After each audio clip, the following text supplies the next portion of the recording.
అంత మంచి యాక్టర్కి సరైన సినిమాలు పడటం లేదు అనేది మాత్రం ఎక్కడ నాకు కొంచెం ఉంది. అంటే హీరోగా ప్రయత్నం చేస్తున్నాడు, హీరో అనేది కాకుండా వెర్స్టైల్ యాక్టర్ అనిపించుకోవడంలో మాత్రం తన నటనకి హద్దులు ఎల్లలు లేకుండా చేసుకుంటే మరింత ఉన్నత స్థాయికి వెళ్తాడు.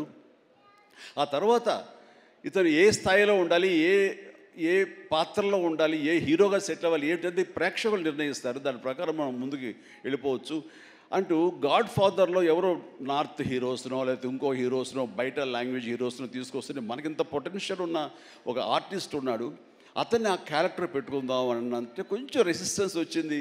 ఎందుకంటే మనవాళ్ళు అనగానే లోకువ.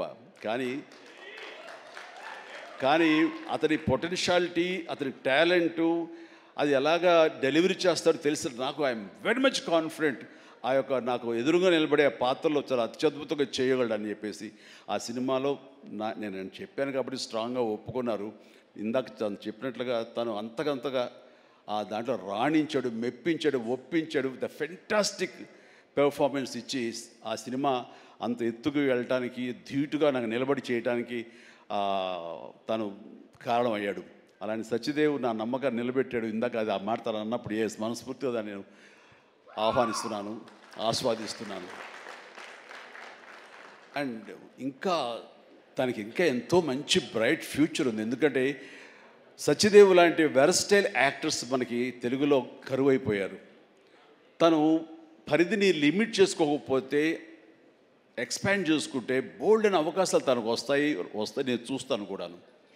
అండ్ అలాంటి ఈ సినిమాలో తను ఒక మాస్ హీరోగా కామెడీ తోటి, చాలా చక్కగా సెటిల్డ్ కామెడీ తోటి, ఒక యాక్షన్ తోటి ఈ సినిమాలో తనకి మంచి భవిష్యత్తు మళ్ళీ ఏర్పడుతుందని నేను భావిస్తున్నాను. అండ్ నా తమ్ముడుగా సత్యదేవ్కి ఆల్ ద వెరీ బెస్ట్ చెప్తూ ఈ సినిమా తనకి అద్భుతమైన విజయం చేకూరాలి. Please God bless really. నిజంగా ఇంకా నేను మరింత ఎత్తులు చూడాలి సత్యదేవ్. చూస్తాను కూడా. అండ్ ఇక ప్రొడ్యూసర్స్గా ఇద్దరు మన Dinesh and Bala and Dinesh, and అలాగే వాళ్ళని సపోర్ట్ చేస్తూ ఇక్కడ ప్రస్తుతం ఉన్నట్టు ఎస్ఎన్ రెడ్డి గారు ఉన్నారు, బిల్డర్. ఆయన కూడా సపోర్ట్గా ఉన్నారు. వీళ్ళందరూ లాభాపేక్షతో కాకుండా ఒక ప్యాషన్ తోటి వాళ్ళు రావటం. సినిమా అంటే ఏం తెలియదు, సినిమా అంటే ఇష్టం కాబట్టి ఆయన కూడా ఓకే అంటే ఆయన ఇందులో కావాల్సినంత బడ్జెట్గా హై బడ్జెట్ అయిందని వింటున్నాను. బట్ దానికి పెట్టడం దాన్ని ఈ యొక్క Eshwar Karthik director, wonderful director. ఎందుకంటే ఆయన సినిమా పెంగ్విన్ అని తమిళ్లో నేను చూశాను సినిమాని పాండమిక్ టైంలోనే. And very refined director. ఆయన ఈ సినిమాకు చాలా చక్కగా చేశారని తెలిసింది. అండ్ డెఫినెట్లీ ఆ టీం అందరికీ కూడా అద్భుతమైనటువంటి విజయం ఈ సినిమా చేకూర్చి వాళ్ళకి మరింత పైకి వెళ్ళడానికి ఎంత దోహదపడుతుందని చెప్పేసి నేను మనస్ఫూర్తిగా విష్ చేస్తున్నాను.